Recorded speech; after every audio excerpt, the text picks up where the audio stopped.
with you today. You all remember serial composition. We're going to talk a little bit about new ways to use serial composition. But first I want to remind you what it's all about. I created this little teaching tool to help students use Tonara and to help them step out of the box. Sometimes students are just terribly stuck in a certain style, and it really helps them to do something totally out of their wheelhouse so that they can grow, and it makes everything better. I instituted this composition project many years ago. Some of the titles include The Coyotes and the Moon, Crashing Nights, In Memory of, and Planet 4126. My students love to do this now, even when they fight me in the beginning. Well, I'd like to introduce you to Luann from Tonara, and she's going to talk about how she uses serial composition in Tonara Studio. Luann? Thank you so much, Gail. It's nice to be here. Always fun. This is my favorite thing to do, which is to share with other piano teachers. Tonara Studio is the practice app for students, as well as being studio management for teachers. And I found that it's allowed me to be extremely creative in my teaching in a way that I could never have done without the Tonara Studio. So let me show you now how I have used, and we're just barely getting started with it, but that's okay, how I am using the Tonara, the serial composition, in my studio. So what I've done is I created a group by adding a new group in my Tonara desktop, and I have 3 students that will be using this. And I just wanted to show you how cool this is, that if I have things that are not even in the correct order, I can just drag and drop them into the order that I want to have them on the assignment. So the first thing I'm going to do is show you what I've done. So I told them that I put them in a fun composition group and that they're going to complete as many of the first several steps as they can. And then they have a group chat that they will be putting their compositions in, giving each other encouragement, and I'll show you that in just a minute. So I've asked them to choose 9 notes and to write it on the staff and then reverse it. Okay, so here is the serial composition. I love it, this is so cute, milk optional. Makes the students laugh. And we used this page too, where we've talked about what the abstract learning is, what the abstract composition is, and how that this is actually a little more mathematical than it is actually finding a sound you like and creating that way. So they're enjoying this. So I just have like a page or 2 on the assignment that they are going to get started. So what I've done now is I've also played for them The Harvester of Sorrow. Here's the piece of music. Yeah, and that's just the first page, so just so that they know. Right. So this was a 3-page composition and composed by a 10-year-old beginner, and it's played sorrowfully and mournfully. And then here's an example of me playing their piece.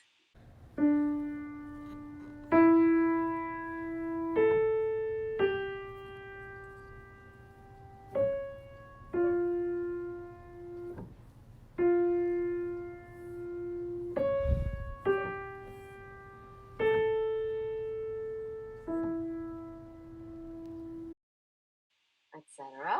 So just talking about, can you hear the sorrow and sadness, which I think especially, if I can move it to the end, is where I love the ending. Well, of course, the ending isn't the actual ending, is it?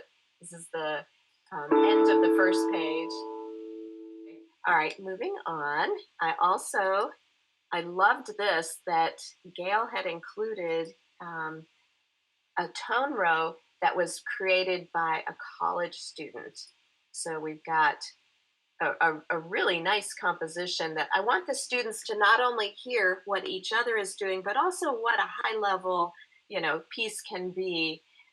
So I'll play a little bit of that one too.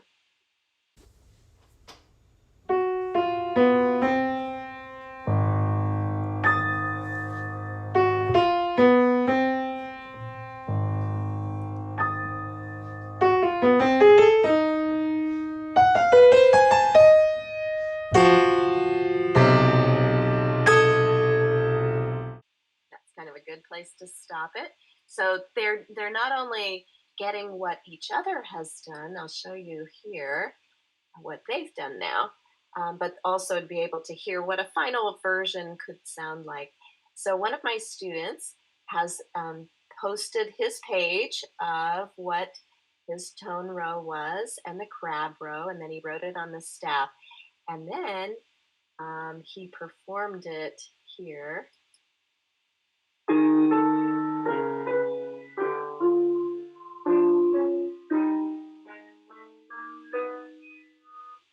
Okay, that's cool. That was really neat the way you have two things going on at the same time.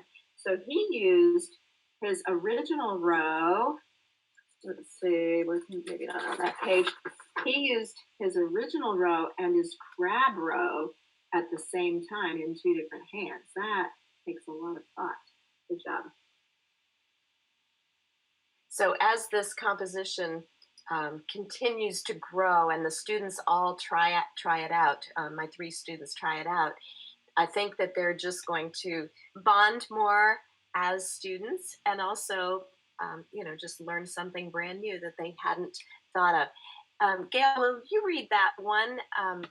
There was a student that said something about it not connecting to their heart at first.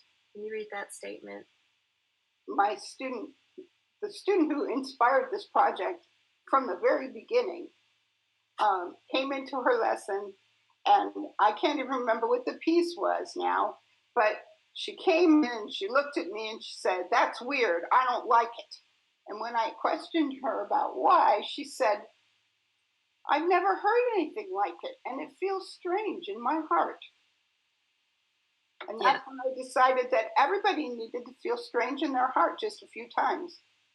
So and the nice thing about a serial composition is the first time you listen to it, or you even try to perform it, try to play it, it doesn't connect with the brain in the way that it will after you've practiced it 4 or 5 or 6 times. And by the 6th time, what seemed to be a strange sound in the beginning now sounds like it's amazing, and it sounds really cool. That's why I loved in the 7-tone stew. It sounded almost more like a scary movie music, because it's not something that we normally hear, and yet it does finally connect with our hearts. well, students actually do have it in their ears, because film composers and video game composers, people who do scores, they use this technique a lot when they're trying to create eerie or mysterious or scary effects. Yes. So, right. Well, and I even noticed that when my student had played it, he didn't do his crab row in exactly the same order that it was, but he included every one of the notes. And that was just a first week playing, so his piece is just barely getting going. And I just thought, how cool that he can keep 2 sets of notes going in his mind to be played then at the same time. So this, I think, is going to end up being a really neat composition. Yes, and I also, up on serial composition is available at Fistful of Notes on Teachers Pay Teachers. And I actually have a piece that I created as an example too, called Edges, which is a good example of what a piece might sound like. So that's another resource. Good, I will explore that one. Yes, thank you. When we do these wonderful projects, I always notice the creativity and the individualism that happens. It's amazing.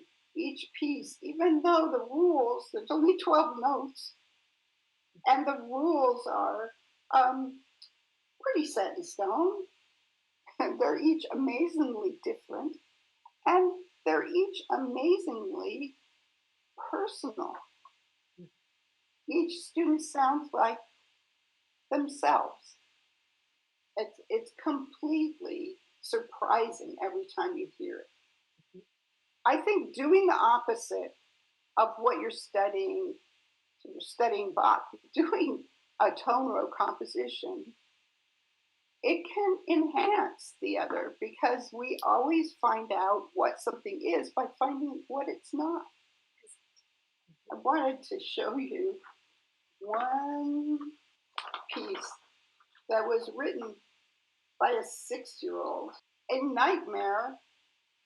My little 6-year-old, her sister helped her write it out, which is fine because her sister learned a lot doing that too. Absolutely. And she wrote small little story points in her score. So it's called Nightmare, on a train. And then later, a clown does his act.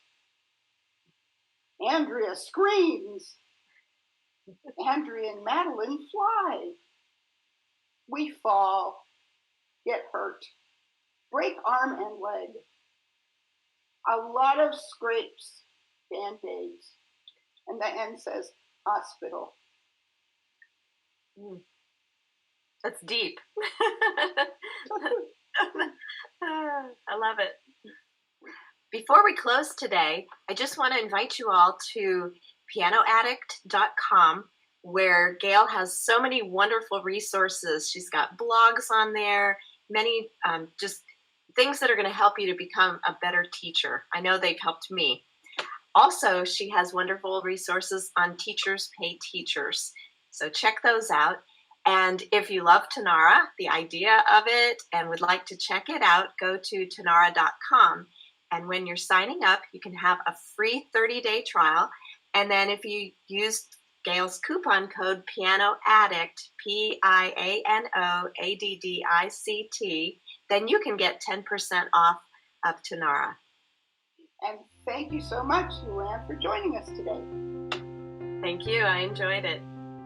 So I'd like to say goodbye and happy piano addicting, and happy practicing to you all this week. And happy teaching too. Bye. Thank you.